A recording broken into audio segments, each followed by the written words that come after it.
It's extra time. He shoots, and it's a goal!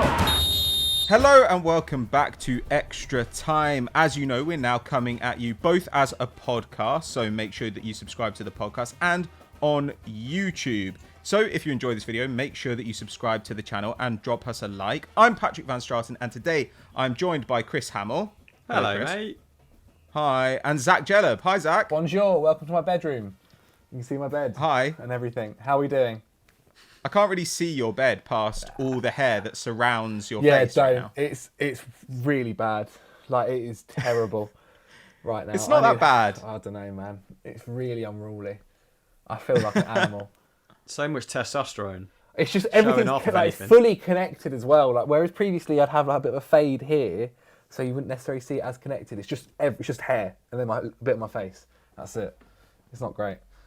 But yeah. Yes, we've got a sponsor this week. It's Beer 52. Now, if you listen to the podcast, you've probably heard us promote them before. They can deliver 8 craft beers to your door for the price of a London pint. That's just £5. If you go to beer52.com/extra and cover just £5 postage, they will deliver 8 globally sourced, fresh as can be craft beers right to your doorstep, which is obviously amazing right now if you're trying to stock up on some booze. It's also a great way to discover new beers. Zach and I have tried some of them before. I think didn't we have Nutella flavored ones Yeah, and it's fruity sick. ones? It was really nice. It's pretty amazing. And so what they do is they send you a box which is themed each month. So it comes from a different part of the world, like maybe the Alps, New Zealand has been a theme, South Korea has been a theme. So even if you're a beer expert, you're probably going to find something new to love. Now, of course, if you sign up for this service and you change your mind, you can pause or cancel your account at any time. But this is an amazing deal, given that you also get a copy of Craft Beer Magazine Ferment and a tasty snack in the box. So just go to www.beer52.com/extra. That's beer52.com/extra to get your first case of 8 beers for just £5. And I'm probably going to stock up. I'm going to be honest. Pat, when's the earliest you started drinking during lockdown? Look, I'm not drinking currently because it's 11:30, but I reckon probably the next hour and a half, tuck into one. Anyway, should we move on to this week's topic, which is the best team of the last 10 years. So what I was thinking is I've heard a lot of talk about like teams of the decade, about like the best individual seasons, but I thought what would be fun is if we did a draft of the best players to play in the Premier League since the year 2010. So we're going to go round, we're going to take it in turns, probably starting with you, Zach. We'll work from youngest to oldest. Sure thing. And we're going to do a snake draft. So it'll go Zach, Chris, me, Chris, you again. Cool. Okay? And so we're going to draft players as we go along with the aim of building the best 11. Now, along the way, I figure that we'll probably end up debating the qualities of some of these players, because some of them only had a couple of great years in the Prem. Some have been amazing for pretty much the whole decade. And then at the end, I thought we could put the teams we come up with to a vote, both here and on Twitter, and see who comes out on top. What do you think? Glorious. I think it's perfect, mate. Perfect. Well, you're up first, Jelleb. Who have you got? Who's your first pick coming in hot? Well, goalkeeper for me. Now there's a few options you go for, but I have gone for David De Gea. Now, Can I just say it's mental that you went for a goalkeeper first pick? I know, ridiculous. But I thought we're Okay. doing a. Wait 2 seconds, guys. I'm confused. Then what do you mean by that? Well, you might want to pick a striker first or a midfielder. Oh, okay. We'll go through that way then. Okay. You don't have to go in order. You don't have to go like from the back of the field to the Oh, front. that's what I You thought we were could- doing. To be fair, I was mentally prepared to go from back to front. Yeah, I thought we were going to go Oh, shit. goalkeeper, I then feel back bad I- I line, feel then bad I midfield, told then you. front three. I shouldn't have said anything. Okay, then I'm going to go with at the top Eden Hazard. Now, Ooh. I feel Ooh. like if there's someone that has encapsulated the 2010s as an era, it's got to be this guy. He joined Chelsea in 2012 and he's won the Premier League a couple of times. And although he has had probably one season where he wasn't at his premium best, if it wasn't for Eden Hazard, I don't know where Chelsea would have been, to be honest. He got us out of a lot of situations, and it's shown this year more than ever without him being there when we are losing to teams like West Ham and Bournemouth. He was normally the guy to get us out of those situations. And throughout I guess the 2010s, is that what it's called? Sure. he was phenomenal. I think he was consistent, as I said, for most of that whole time, apart from that 1 year, and was probably the best player in the Premier League during those times. I mean, he did win. He won Player of the Season, didn't he, in 2014-15? And I think it was his last season where his dribble numbers were like best in the league, apart from maybe Zaha. And he also got, I think it was like 16 goals, 15 assists. Yeah. It was like some absolutely insane output. Mate, that 18-19 season almost qualifies him for this team alone. It was absolutely outrageous. Obviously won 2 Premier League titles as well, so won't worry about that down year, Zach. I think 15-16 was the only year, right, where his goals and assisting. Yeah, he disappeared. Yeah, that was the one time. And then next year won the league, so not too bad from him. And I think he's probably definitely top 3 greatest Premier League dribblers there's ever been. When you look at his numbers, 4+ seasons of 4+ dribbles per 90. 3+ seasons, sorry. 1 approaching 5. He was just magical. Well, apart from his that 2015-16 season, he got over 10 goals in every single league season, apart from his first one where he got 9. And then it was 14-14, 4, which wasn't that great. 16 goals, 12 goals, 16 goals. And then, yeah, as you said, his last season with the assist numbers he's got as well. Mate, I dread to think where Chelsea would have been without him.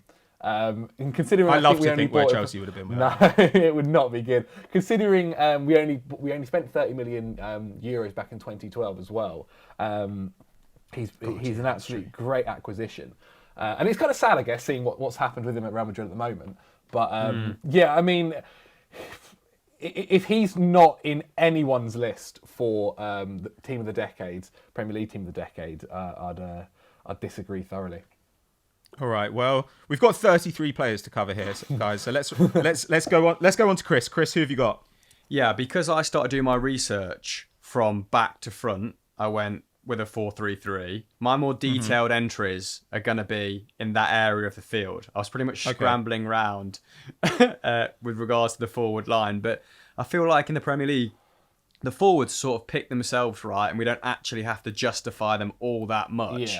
Yeah. So if we don't have to pick in order, if we want a nice quick entry right here, leading my line, because I did pick Hazard as well, Zach, you little snake. I've gone for Sergio Aguero. God. I don't really think it can be many other centre forwards. I mean, the highest overseas scoring player recently surpassed Thierry Henry's record. I think his expected goals and assists over the course he's been at Man City, I think it amounts to 0.8, doesn't it? Or something in that region. So I don't feel the need to justify this an awful lot, and it is one of those 33 players I feel we can just tick off. Though it is mental that, and he didn't make the team of the season until 2017-18, having arrived in 2011. That is bananas. I genuinely can't believe that's the case. Is it him and Harry Kane that have the most consistent records in the Premier League in terms of hitting 20+ goals in consecutive seasons? Or Henry will be up there as well, because Henry did it like 5 years running. Yeah, but, Kane, I think Kane's done it like 4. But I think that there were 2 years where Aguero, I think he maybe got 12 and maybe 17. I wrote a script about this kind of recently. Yeah, there was that brief period in time as well when Pep came in that people actually thought, he couldn't adjust as a player, and he wasn't a Pep player, and Gabriel Jesus would replace him more imminently than as proven. But yeah, I don't feel the need to spend any more time on this, Patrick. Cool. Well, my one's pretty simple as well. My first pick, I'm going Luis Suarez. Oh, yeah. I'm amazed I've been allowed to do this. I saw a lot. But for me, there are several things when you're talking about a team of the decade, right? And it was the two major ones was longevity. How long were they in the league for? And what have they, like their records, and what have they won? See, what I'm doing is I'm building the best team. So the way I'm looking at it, because I think we'll get onto this later on. I think there are players who would come up in this, who, if you pick them now, a lot of younger fans, for instance, might think, but they're not good anymore. Whereas I kind of looked at it from the point of view of like peak performance, rather because we've done a team of the decade previously, and instead I wanted to pick people who I felt hit the highest level. So to me, Luis Suarez had the best individual season of any player in the Premier League in the last decade. I think the 2013-14 season, he was involved in 43 league goals. Mate, there were 3 seasons in the Premier League this decade where a player scored and assisted more than 40 goals. One was Salah in his first year. One was Robin van Persie in his last year at Arsenal. And the other one was Suarez. And Suarez's numbers were so insane. I think it was 31 goals, 12 assists, an amazing dribbler, incredible defensive work rate as well. To me, I have not seen a player reach that level in the Premier League since Henry. And I truly believe that in itself is enough to put him in. So yeah, I wouldn't put him in my team of the decade overall, but this is my team. This is my best team made up of players from the 2010s. That's how I'm looking at it. Okay. And so from that point of view, I think Luis Suarez has to go in. To me, that feels sneaky, but I'm a little bit annoyed I've not really taken that approach myself, to be honest. Can I just say that in the script that I sent to you, I said we're drafting players who appeared in the Premier League in the 2010s. Oh, first pick, and we're already on the T's and C's. This could get, there you go. This could get vicious. Okay, well, on that topic, I'll move on to my second pick because it's snake draft. Please don't. And I am gonna say, I'm gonna work to the same methodology. I can't really change midstream, so I'm gonna go ahead and I'm gonna take Virgil van Dijk in at centre back. I knew it. He's not my favourite centre back of the last decade, but I do. It's weird to enjoy watching a centre back play, and I do enjoy watching him play. He's Dutch as well, which doesn't hurt rather. I think that probably it would be hard to argue that a centre back hit a higher level than Van Dijk in this last decade. Like maybe Terry in there, like maybe Laporte as well, maybe Company, but. To me, I think it's pretty clear that Van Dijk's season last year was the best centre-back season we've seen in the Premier League. Maybe since Terry 2004-05, or maybe one of the Ferdinand Vidic seasons. Yeah, he fixed them proper. Just an amazing passer, a really big goal threat as well. Great in the air, obviously. Calms the whole team down. Unbelievable physical abilities. Like his anticipation is great, but when his anticipation fails, his ability to make up ground is unbelievable. I think that this is pretty straightforward. In he goes. He's my first centre back. Chris, back to you. Oh, please, Chris, don't take. My list is going smaller and smaller. Yeah, I mean, as you know, I'm not going to put up any arguments against Virgil van Dijk. I've sort of loved him since day dot. Okay, I'm gonna add another one to my forward line, just in lieu of losing Eden Hazard and having done severely less prep, like I said, with the front 5 or 6. I'm going to go Raheem Sterling. Oh, fair. Raheem Sterling then. 2 Premier League titles to his name. Of course, broke through in that 12-13 season at Liverpool. Since then, has made 30 plus appearances in 6 different seasons. So, an absolute regular through the time that we're discussing. But now I feel, less compelled to hit the criteria that I've created in my head since the whole Suarez pick. 77 goals in 250 league appearances, all at 25 as well. This guy is arguably only entering his peak right now. So the next 2 or 3 years could yield some frightening numbers. And if he carries on going at this rate, he could be in the top 10 goal scorers in Premier League history. And the only midfielder that's in there, or non-traditional forward, right, is Frank Lampard. I think Les Ferdinand is 10th on 149. And if Raheem Sterling has 4 or 5 more seasons like he has been doing, he stands every chance.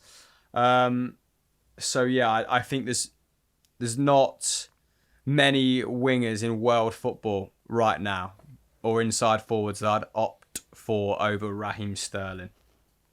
I think that's Nice. a good shout. I am gonna. You've got 2 now, Zach. I've got 2. Okay, that's actually very good. That's actually fantastic. Means I can get off. You guys are going to be fuming. Okay, first one. I'm going into the midfield. N'Golo Kante.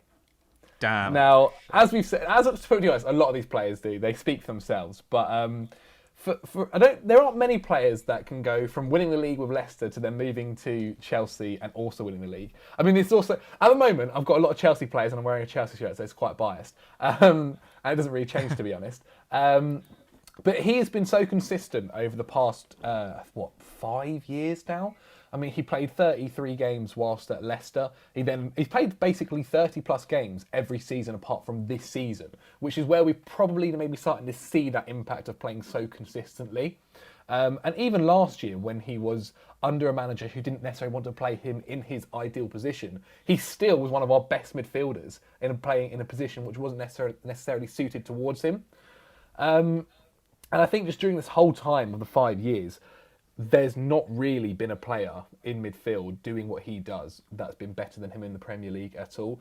He's only been in the Premier League team or the PFA Team of the Year twice, which was both years when he won the Premier League, which I think is a little bit harsh.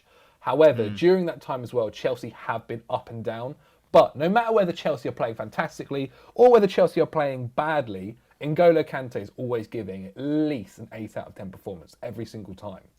And with the way my 4-3-3, or maybe play 4-3-3, we'll see. The way my formation is working out, I think he'll be perfect for that midfield. And the guy that I'm partnering him up with, so whilst N'Golo is going to do all the defensive work, Kevin De Bruyne.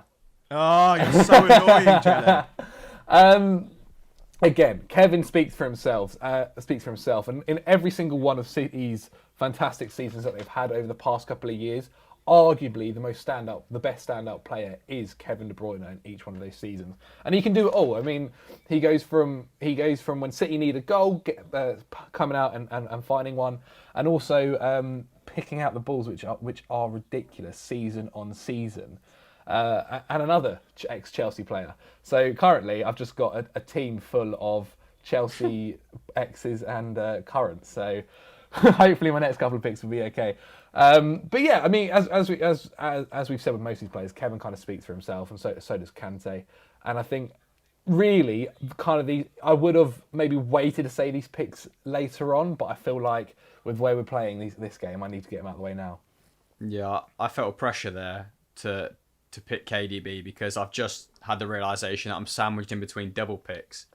So the big names are going to go quickly, aren't they? Yeah, well, I mean, I feel like on all our lists, we've all got like basically the exact same names everywhere.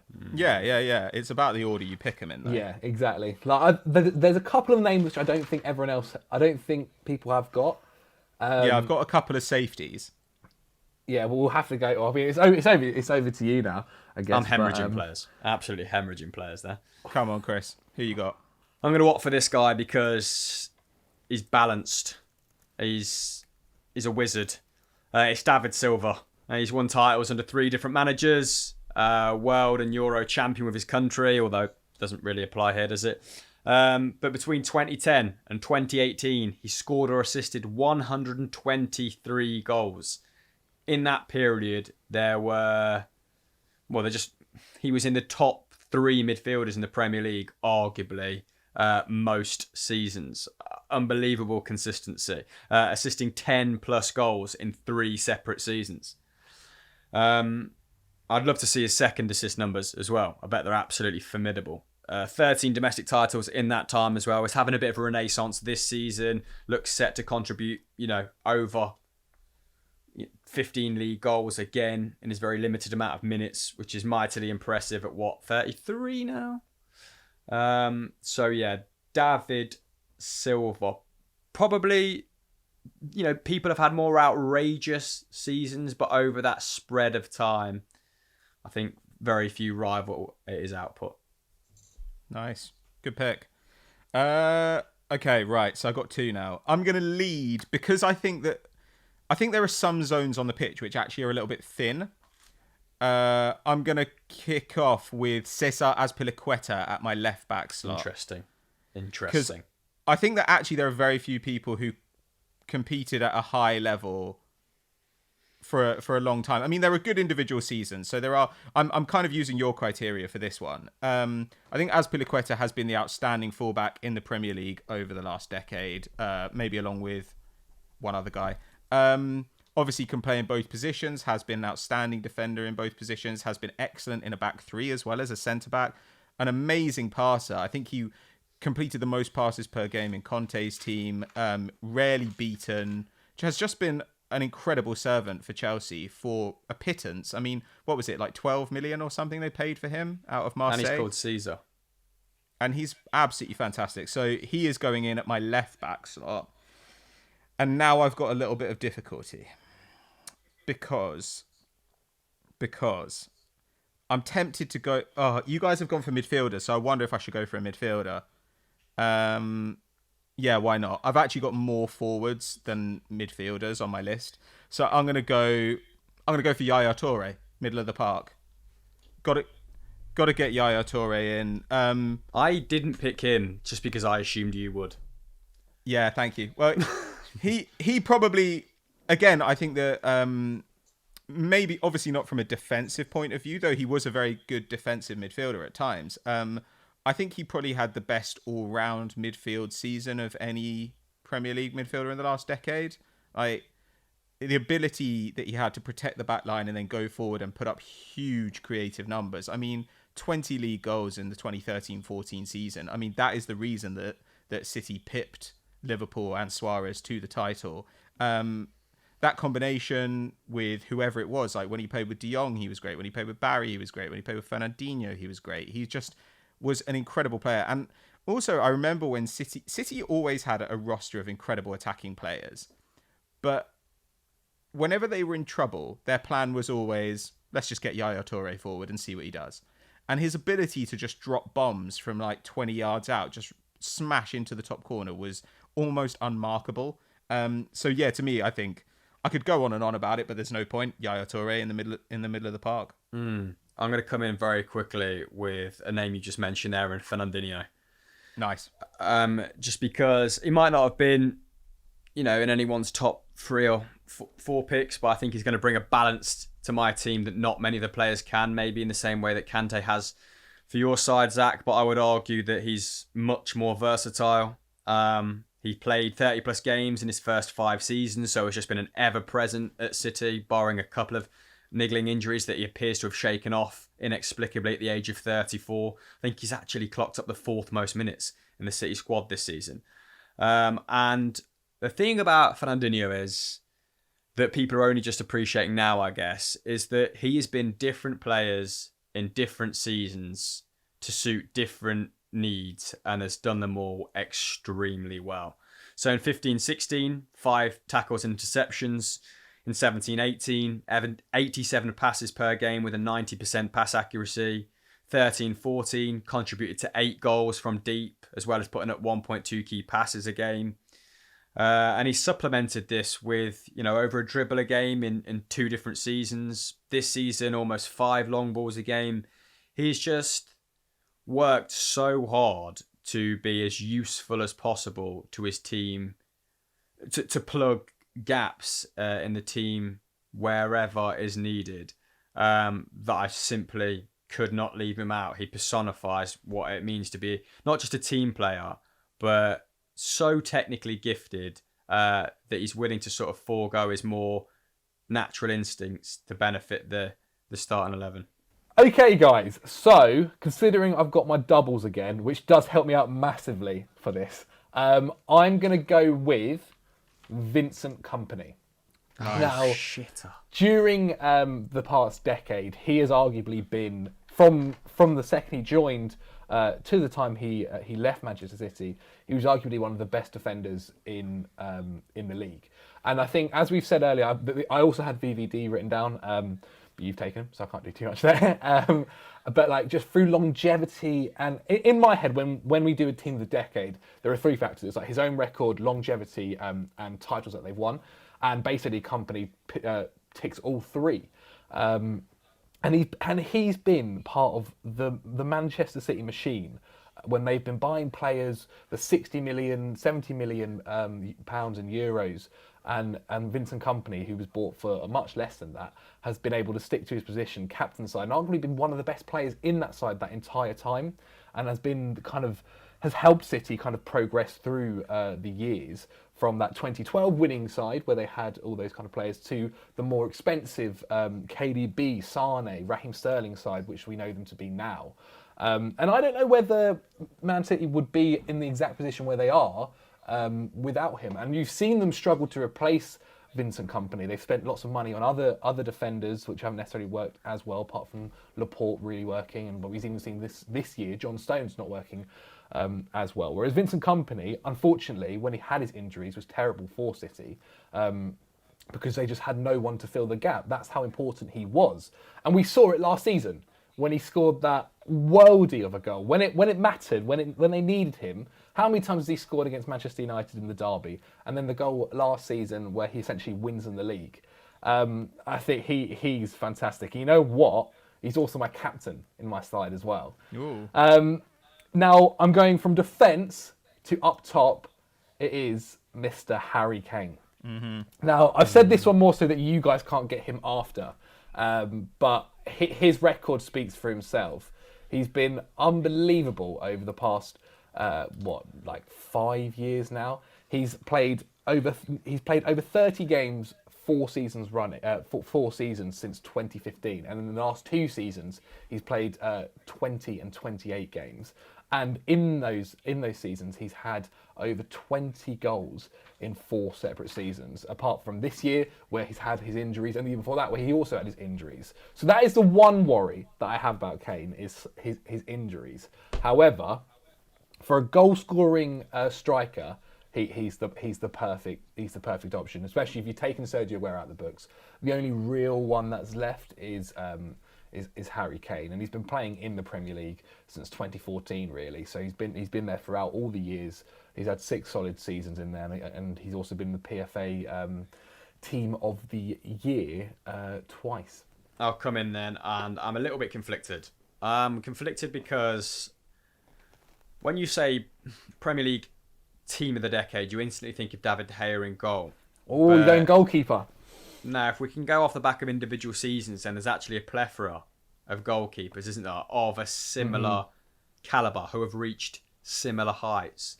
Not quite as consistently as David De Gea, of course, but definitely in the space of a season. So now I feel a little bit more pressure to fill my other positions, and I'm going to have to put a centre-back down. I've not got any defenders down yet, and I'm going to go for John Terry. Oh, fair dues. Nice. So obviously won the Premier League in 14-15 and 16-17. Played every minute of that 14-15 campaign, didn't he, under Conte, scoring 5 goals in the process as well. So he was a match winner on several occasions.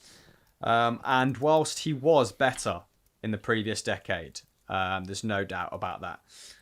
He did complete 4 seasons of 30 appearances or more from 10-11 onwards. 5 if we count 9-10. I don't know quite how strictly that applies. But yeah, I think John Terry at centre-half, my first defender. Let's get that inked in. Yeah, it speaks for itself, man. Nice. God, this is getting tough now. I'm hoping you don't take these 2 players, man, that I need. I probably won't. Okay. Oh, I just feel like I should go for forwards because I do think they're more important, but there are so many good forwards and other positions are not as strong. So I think I'll go for a midfielder first. I'm going to take Santi Cazorla in my midfield. Okay. I think midfield is actually shockingly weak. When I was looking through this, I'll be honest. There are good midfielders, but I think whoever we pick in our final 3 slots are actually going to be pretty lucky to be in there. Cazorla, to me, is just an outstanding creator his whole time in the Prem. He was actually also a better defender than people realise. At his best, it was over 4 tackles and interceptions a game.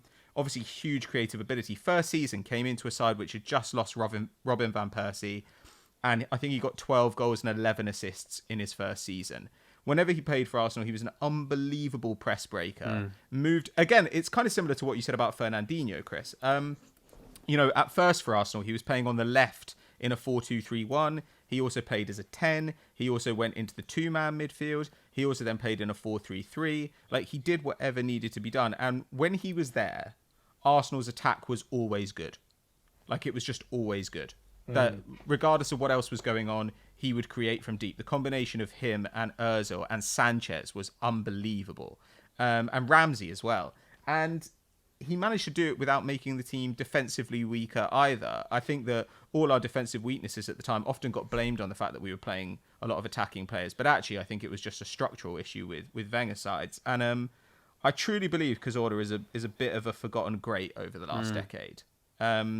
Plus, you know, I don't know about you guys, but when I'm in a bind and I can't decide between two players, I go for the player I love, and Cazorla is the player I love. I'm gonna go for an attacker. I'm gonna take Gareth Bale. No, you pig. See, I mean, his peak season was unbelievable. Oh, mate. The left-hand side of my 4-3-3 is crying out for him. He was player of the year twice in this decade. One of those times didn't really deserve it. The other time, Van Persie arguably deserved it more. But he was absolutely incredible. He went for a world record fee from the Premier League in the last decade. There was a point in the last decade where you said, apart from Messi and Ronaldo, the best player in the world is playing in the Premier League. And I think that happened probably 3 or 4 times. And Bale was one of those times. His last season at Spurs, it was a pretty average Spurs side. He didn't have a huge amount of attacking talent behind him. It was that AVB system, which was like, you know what, we're going to stay deep and we're going to defend, and then we'll rely on Gareth doing something outrageous. And he did something outrageous every game for the whole season. Like, he was genuinely insanely good. And actually, I've got to say, this is a player who I don't love as much as the other guys in my 11, but he was just a nightmare to play against. An unbelievable physical specimen. Could play any position across the forward line eventually. And yeah, I think that it's quite hard to find truly elite wide men this decade. I've got a couple more, but I think he deserves the spot. You two with your double picks. I've been staring. It does help. It definitely I've been staring at Bale for so long now. Aguero, see, now, I wouldn't Sterling, have minded if I hadn't and got Bale. Yeah, when you said centre half, I thought perfect. There's another player you can. There's a very obvious player you could go for to fill the right. There are lots of obvious players, I would say. Well, I've got at least 3 more wide players. You can think about. There is a gluttony of great forwards, and I'm thinking about working Wayne Rooney into the side somehow. Oh wow. Maybe playing a bit of a diamond. Maybe playing Sterling as a second forward. Aubameyang fits well on the left. Who are you going for then? You've really thrown me there. Nobody's picked a keeper yet, I'll say that. I'm going to go for a forward. I'm going to go for Aubameyang on the left, and I don't really want to detail why, because I'm looking at half a page of Gareth Bale research and I'm still reeling. So, oh, this is great. This has worked out perfectly, I've got to be honest. Oh god. That's it. That's my pick. Has been insane since he's been in the Premier League. Yeah, and his finishing in the Premier League has been way above the level it was previously in Germany. Actually, no, sorry. No. Can I renege? Okay. I won't spend any further time talking about him. But I'm going to go Sadio Mane on the left. Sorry. Okay. Interesting. Why would you change that though? Just because I think with Aguero in the side, there's less need for a out-and-out sort of goal scorer. And I think Sadio Mane is going to do much more progression in that side. Probably somewhat of a better creator. I just think, it makes me a little bit more dynamic up front. Okay, we go again. Sorry about that, lads. False start. I'm going Sadio. No worries. Right. Come on, Zacco, who have you got? Okay, so we're going for my right back. Or, to be honest, I'm going to be honest, I'm basically playing a 3 at the back. Hello. He can also play centre back. It's Branislav Ivanovic. Oh, big Wow. Lion.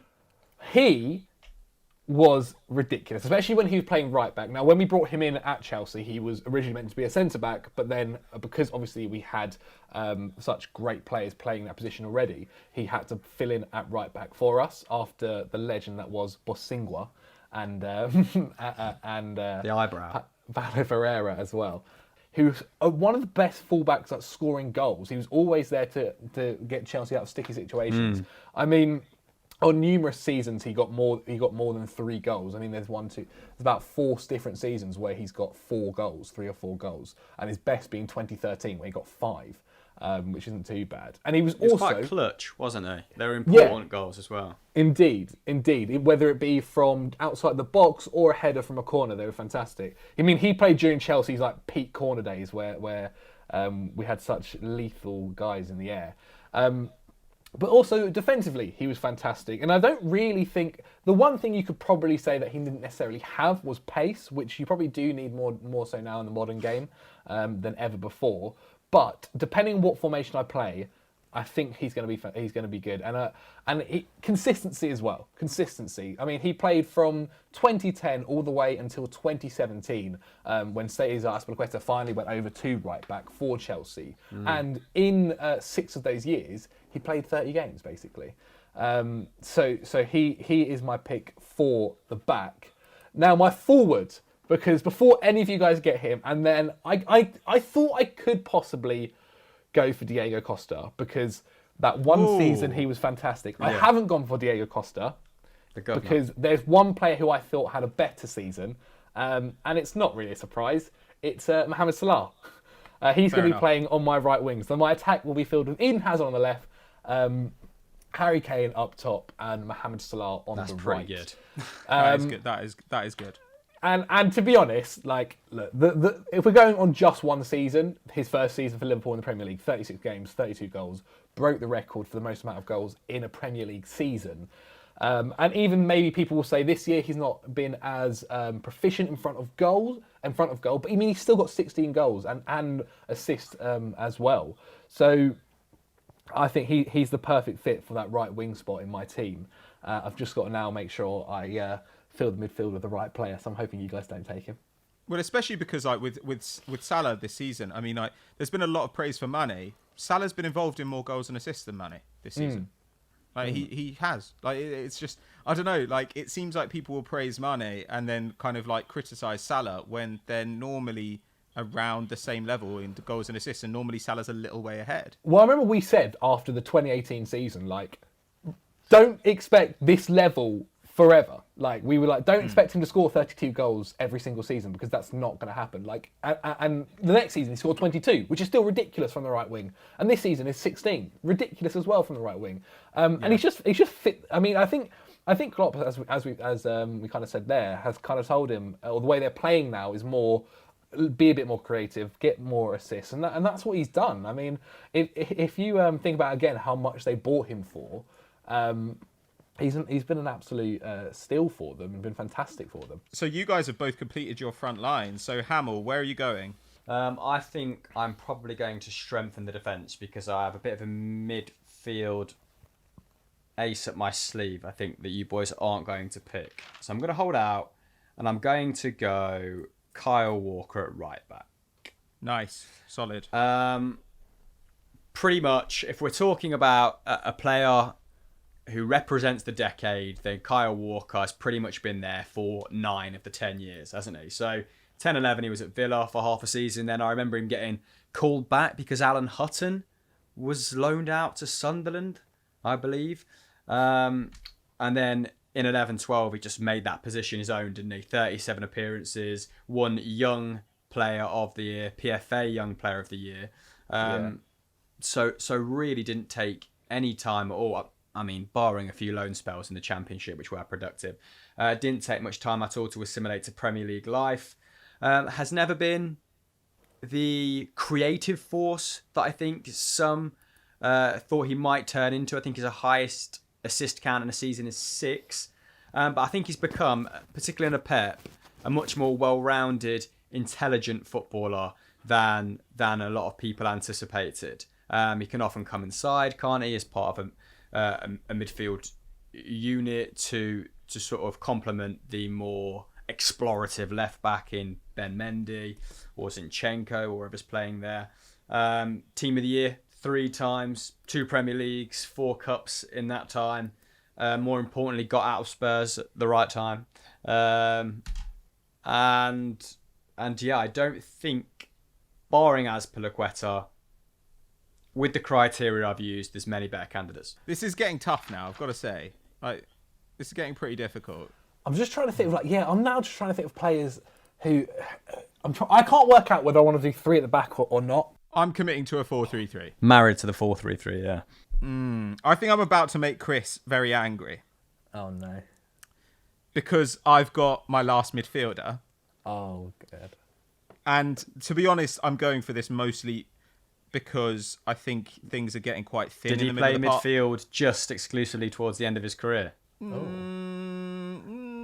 It's not really. This person, No. right? Okay. I know who I think I know who Hamill's thinking of. Yeah, I think so as well now. But I'm going to go ahead and say Moussa Dembele. Okay. Oh. No, I actually wasn't thinking of him. I'm annoyed that I didn't actually consider him. Not that you've picked him.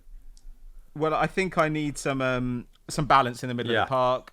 Obviously, an amazing dribbler. Is he like the best player to go into my team? No, but I think the drop from Dembele to a replacement midfielder would have been greater than the drop in one of the other positions, if that makes sense. Like, if you guys go ahead and pick all my next 3 or 4 centre backs, I'm kind of okay with the centre back who comes after that. Yeah. Especially Yeah. because they're playing next to Virgil. So I'm going to take Dembele. Obviously, a fantastic defender, really good press breaker as well. Almost impossible to get off the ball.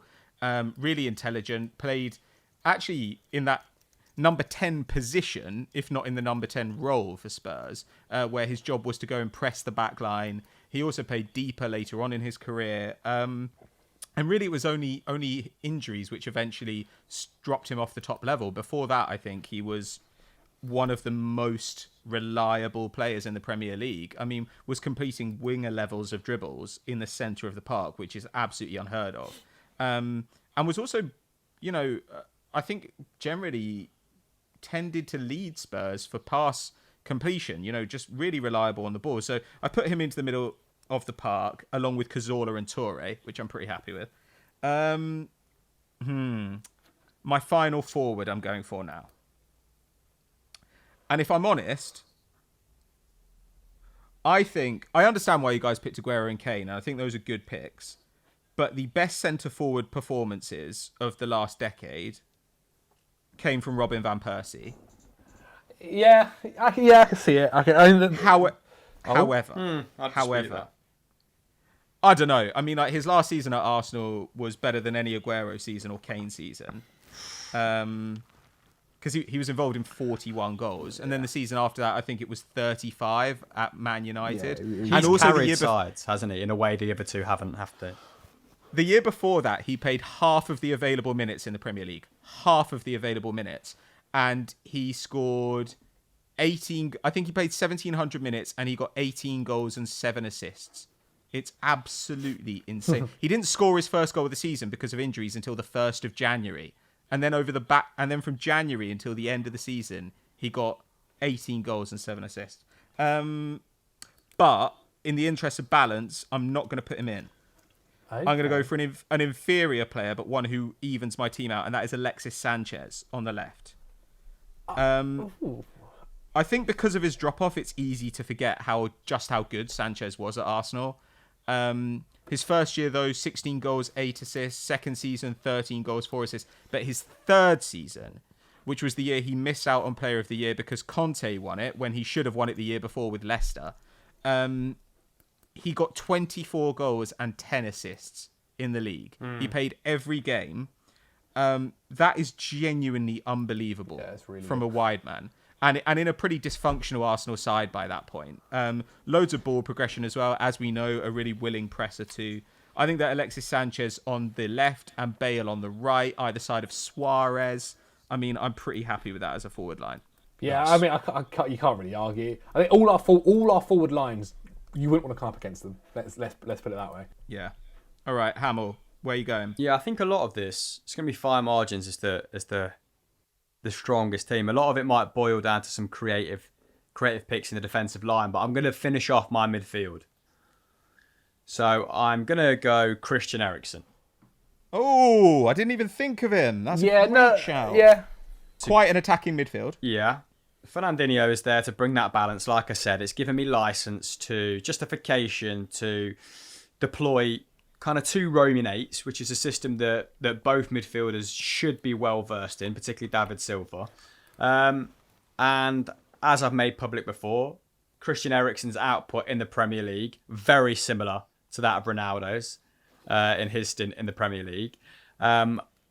I think very few players have exceeded his key passes per 90 during his stint in the Premier League. He has been just consistently one of the elite creators, barring the drop-off in the last season, which is, I think, why people forgot about his seismic output. Just because at the moment, and I do think we'll get away from this, but at the moment, the memory of Christian Eriksen, donning the lily whites has been soured somewhat. And he's not exactly lit the San Siro alight since moving either, has he?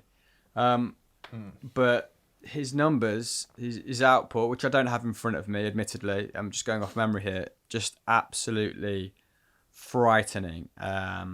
And again, I think can be used in a number of positions, can be used to start the play from deep. Defensive contributions never massive, but you've got a guy here who can play, deep line playmaker, guarded by Fernandinho, or 8 or 10, and he's going to take all the spot kicks with deadly precision. Well, I'm going to go with my right wing back spot. And I think it's pretty obvious. It's going to be Trent Alexander-Arnold. Okay. In this formation, personally, he's not going to be having to do a lot more. The one thing I would probably say about TAA is that defensively, he can be a little bit suspect. He is good, but he can be a little bit suspect. But he's still very young, so he can always improve that. But for me, him in the right wing back spot, he's already got 12 assists in this campaign. It's not even finished from right back. So imagine what he'd be doing if he was allowed to push on even further forward in this formation. And his past 2 seasons have been ridiculous. 12 assists last year, just in the Premier League. 12 assists this year, just in the Premier League.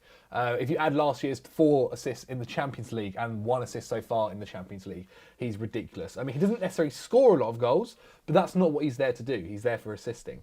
And I think he suits that right wing back spot perfectly. He could possibly play in centre mids if I am getting injuries or whatever. But my other position that I'm really struggling whether to put him in or not, and I don't really. It's hard. There's 3 players that I'm currently I'm tossing between, and I'm going to name them. Why not? So I'm thinking of Vertonghen, David Luiz, and James Milner. Oh my God. These are interesting. David Luiz would be fantastic for 3 at the back, which is what I'm thinking. I don't know where you're putting Milner in, to be honest. Well, James Milner, I'm thinking left wing back. Bloody hell. I'd almost want to. I've been trying to shoehorn Milner in my side just because he's a great bloke, a great athlete. And if we're talking about longevity and quality of performance over that duration, then he makes it. But I think it'd probably be a wasted pick if we're going for a singular season talent-led approach, right? Okay, Yeah. I'm going to go with, and it's just making my team look even more Chelsea-led, but I'm going to go with David Luiz. Wowza. Wowza. His Conte season, playing 3 at the back, he was probably the best defender in the league. He was fantastic. Everything about David Luiz in that season just clicked. Now, he can be rash. We've seen it all the time. But during that season, his ability to, every time he was rash, he also countered it with a fantastic 6-yard ball to the wing, which led to a goal eventually.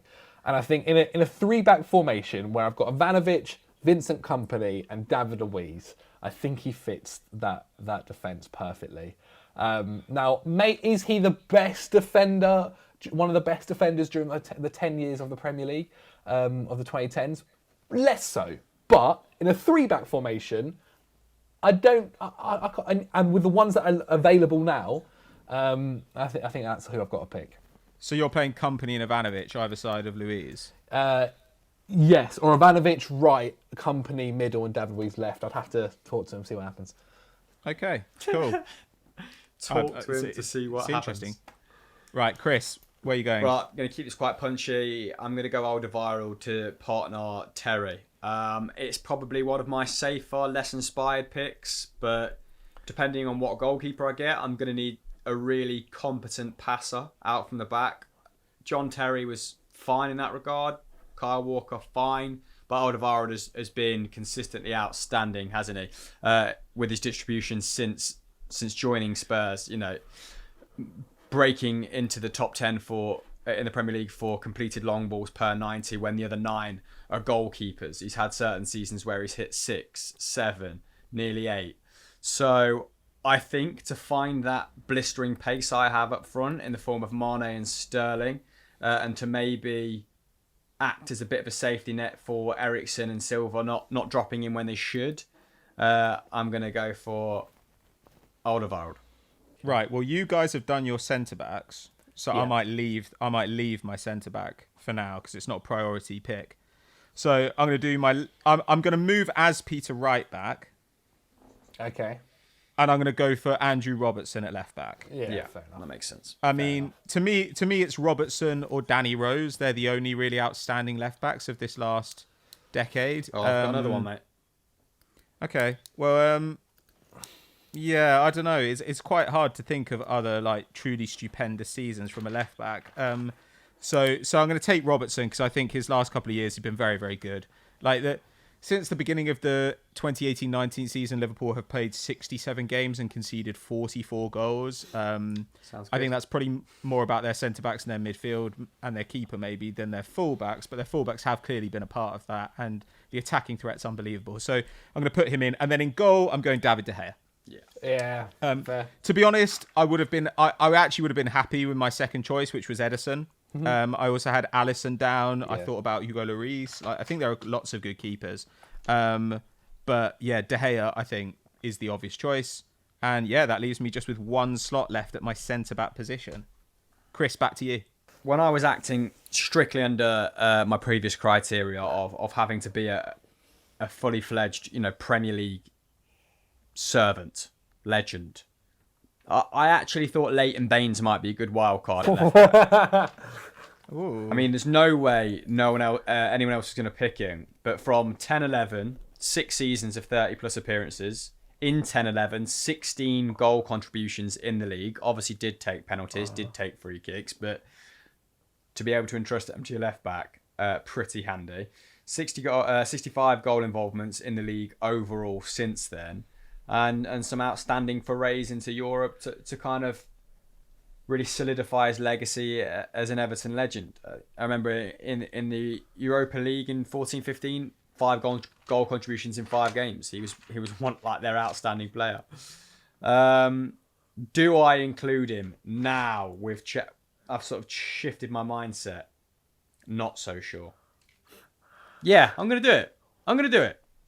I think he deserves. Nice. I think he deserves recognition. Brave. Okay. Interesting. I mean, the other left backs you could have possibly had, there is... maybe not a 4-back, but I mean, you had Marcus Alonso during his left wing-back days. You've got... you got Ashley Cole back at the beginning of the decade. Maybe. I mean, Clichy won the league, but Yeah, Kolarov Gael won the league. Clichy, Kolarov.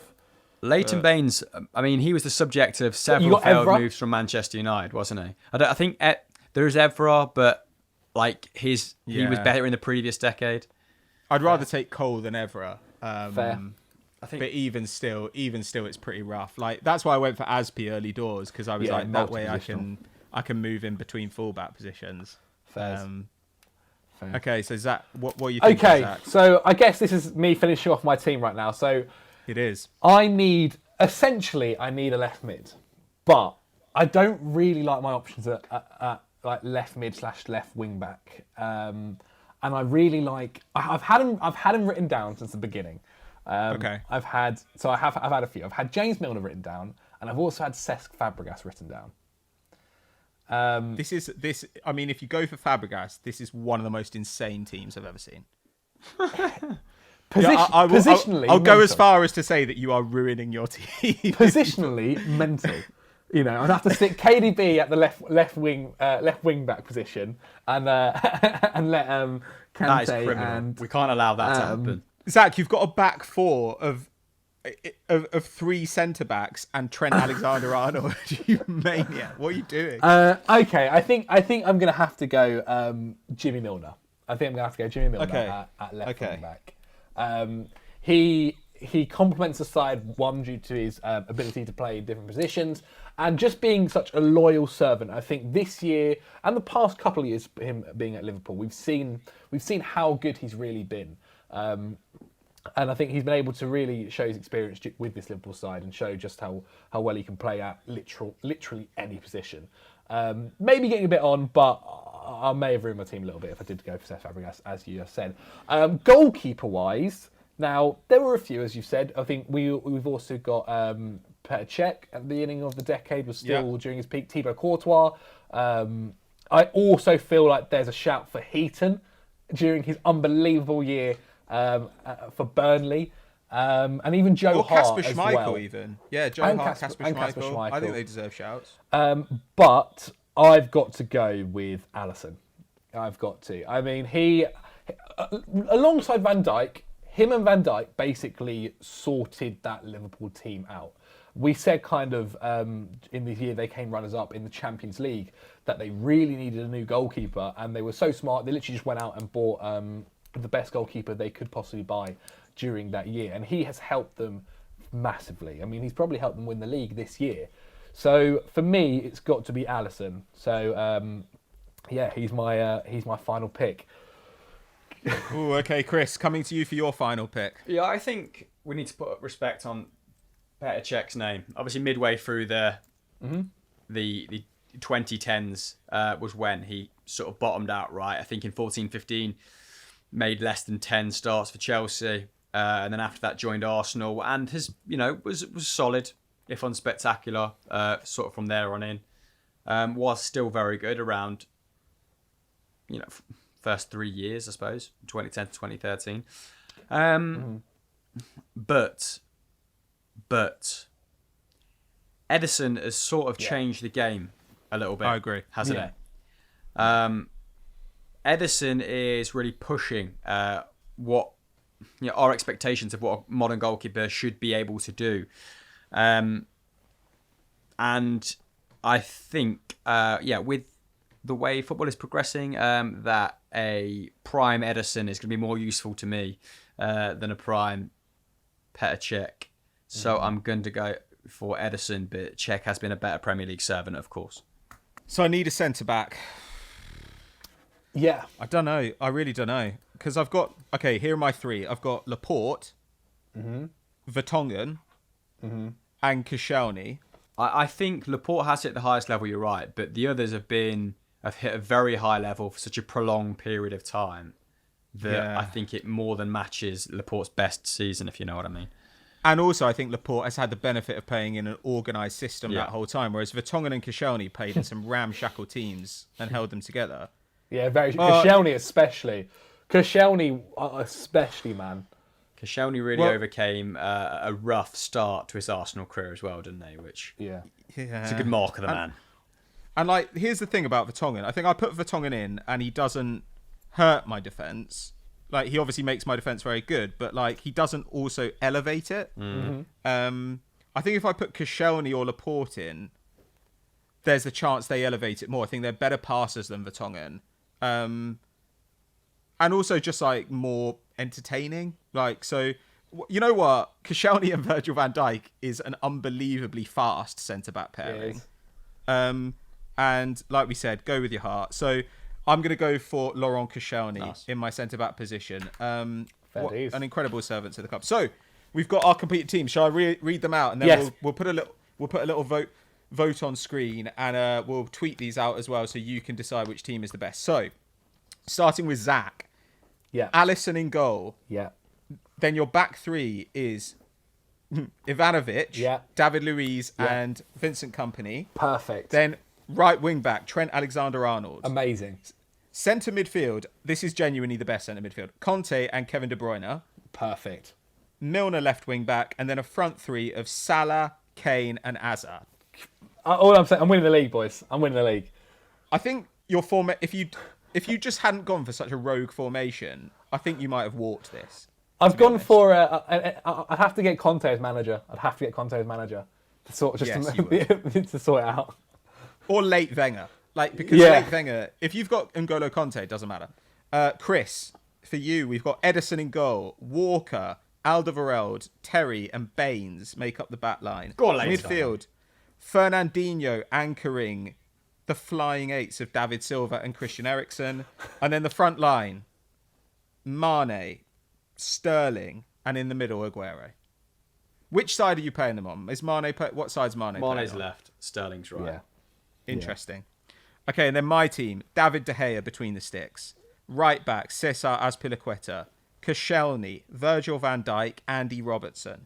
Midfield, Moussa Dembele behind Yaya Toure and Santi Cazorla. And then a front line, Alexis Sanchez on the left. Luis Suarez through the middle. And Gareth Bale on the right. Pretty dead. I mean... Front lines, scary good. I mean, they're three pretty good teams, but obviously we want to know what you at home think. Please let us know. Who should we have included overall? Who do we miss out? Obviously, Robin van Persie, the best centre forward of the last decade. But other than that, let us know in the comments below. Vote on your teams and check out the Twitter feed for FD as well to cast another vote. Guys, thanks very much for coming on today. Thank you. Have we got anything to plug? If you guys aren't already following the Snapchat for Football Daily, where we give you guys daily football stories, make sure you head over there and follow it.